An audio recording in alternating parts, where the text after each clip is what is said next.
Mental fatigue is rarely sudden. It does not arrive all at once, like flipping a switch from alert to exhausted. Instead, it accumulates, slowly, incrementally, and often without conscious awareness until it has already taken hold. Understanding how mental fatigue builds helps explain why focus deteriorates across the day, why certain tasks feel unexpectedly difficult, and why rest is not always sufficient to restore cognitive capacity. This video explores how mental fatigue develops over time, what drives its accumulation, and why the brain prioritizes energy conservation even when tasks remain unfinished. The nature of mental effort.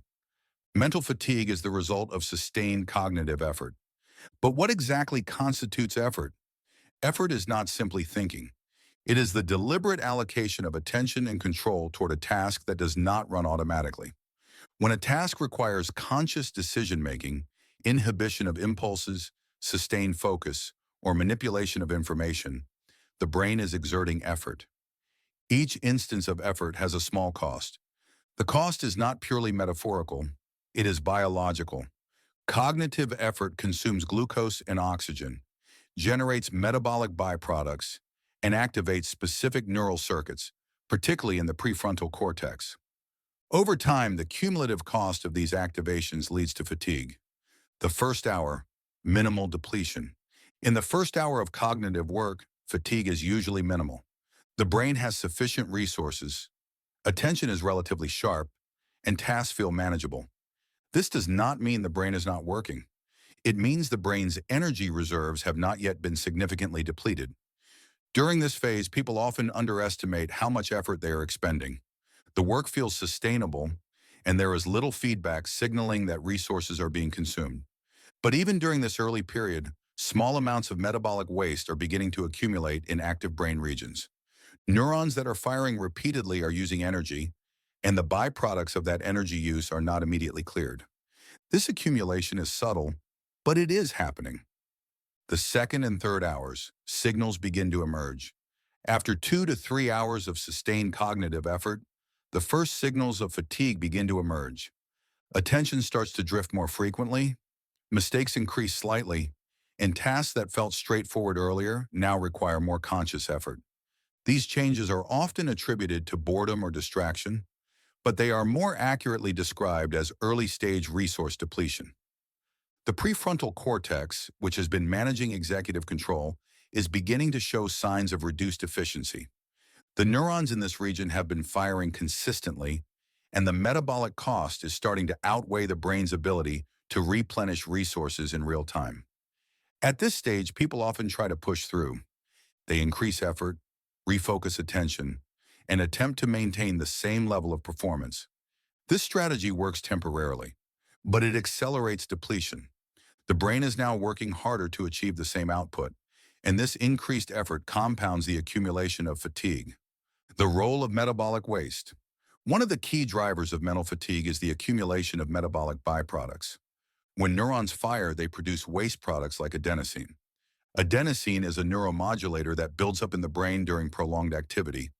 As adenosine levels rise, it binds to receptors in the brain and creates a sensation of tiredness. This is not a malfunction. It is a signal. The brain is communicating that continued effort at the current intensity is becoming unsustainable. Adenosine serves as a feedback mechanism, encouraging the brain to reduce activity and allow time for clearance and recovery. Caffeine works by blocking adenosine receptors, which is why it temporarily delays the sensation of fatigue. But it does not eliminate the underlying accumulation. It only masks the signal. The midday slump. Compounding factors. By midday, mental fatigue is often compounded by additional factors. Decision fatigue has accumulated from the morning's choices. Cognitive load has increased from managing multiple tasks and interruptions. And circadian rhythms naturally dip in the early afternoon. This convergence makes the midday period particularly vulnerable to fatigue. People often describe feeling mentally sluggish during this time, even if they have not been engaged in especially demanding work. The brain is not only dealing with the immediate cost of current tasks, it is also managing the residual cost of everything that came before. Each decision made earlier in the day, each interruption handled, Each context switch between tasks has left a small trace of depletion. These traces compound. By midday, the brain is operating with a reduced margin of capacity. Tasks that would have felt easy in the morning now feel effortful, not because they are objectively harder, but because the brain has less available energy to allocate toward them. Cognitive control and inhibition costs. One of the most fatiguing types of mental work is inhibition. Inhibition refers to the suppression of automatic responses or impulses in favor of goal-directed behavior. Resisting the urge to check a phone, staying focused on a boring task, restraining an emotional reaction, all require inhibition. Inhibition is managed primarily by the prefrontal cortex, and it is one of the most energy-intensive cognitive processes. Each act of inhibition consumes resources. Over the course of a day, if a person is repeatedly suppressing impulses or maintaining focus against distractions, the cumulative cost becomes significant. This is why self-control feels harder later in the day. The brain is not suddenly weaker or less disciplined. It is managing a depleted pool of regulatory resources.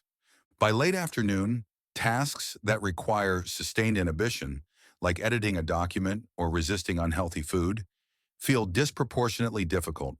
The brain is prioritizing energy conservation, and inhibition is one of the first processes to become less efficient under fatigue. Attention becomes reactive. As mental fatigue builds, attention shifts from proactive to reactive. In the morning, attention is often goal-directed, driven by internal priorities and plans.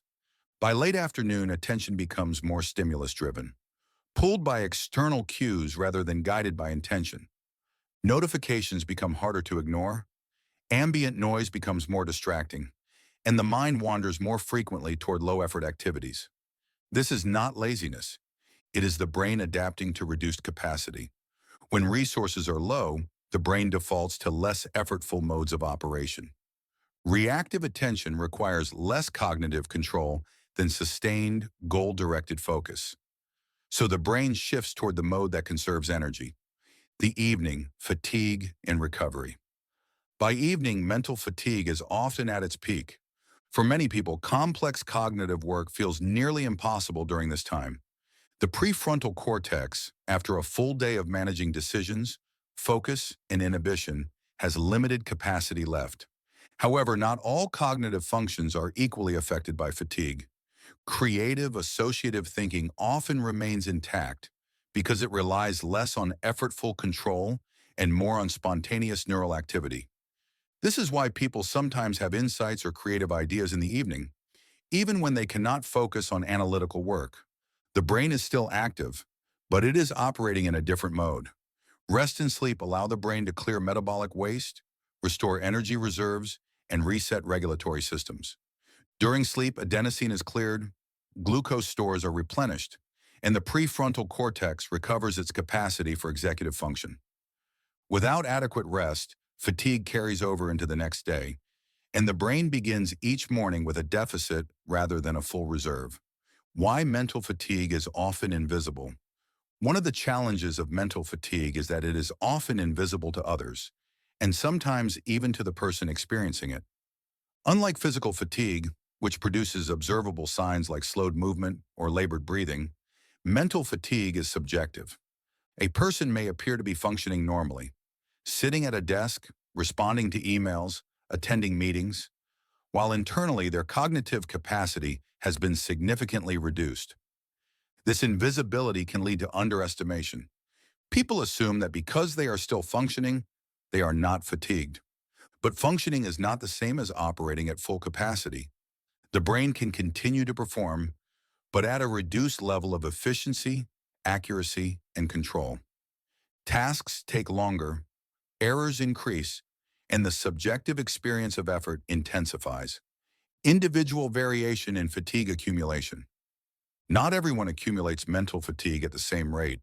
Some people can sustain cognitive effort for longer periods before experiencing significant depletion. Others reach fatigue thresholds more quickly. This variation is influenced by several factors: baseline cognitive capacity, quality of recent sleep, stress levels, physical health, The specific types of tasks being performed. Tasks that require high levels of inhibition or sustained attention deplete resources faster than tasks that are novel, varied, or intrinsically engaging. This is why some activities feel mentally draining, while others feel restorative, even when both involve cognitive work. Implications for daily life. Understanding how mental fatigue builds gradually helps explain why. Morning work feels easier than afternoon work. Willpower declines as the day progresses. Multitasking and interruptions accelerate fatigue. Rest is not optional, but necessary for cognitive function. The brain is not designed to operate at maximum capacity continuously. It is designed to cycle between effort and recovery. Ignoring this rhythm does not increase productivity. It increases the rate of depletion and reduces overall effectiveness. Closing reflection. Mental fatigue does not announce itself clearly. It builds quietly across hours of sustained effort. The brain is not failing when it becomes fatigued. It is adapting. It is conserving energy, prioritizing efficiency over intensity, and signaling that recovery is needed. Fatigue is not a flaw to be overridden. It is feedback. And when that feedback is respected rather than ignored, the brain is given the opportunity to restore itself and return to the next day with the capacity to begin again.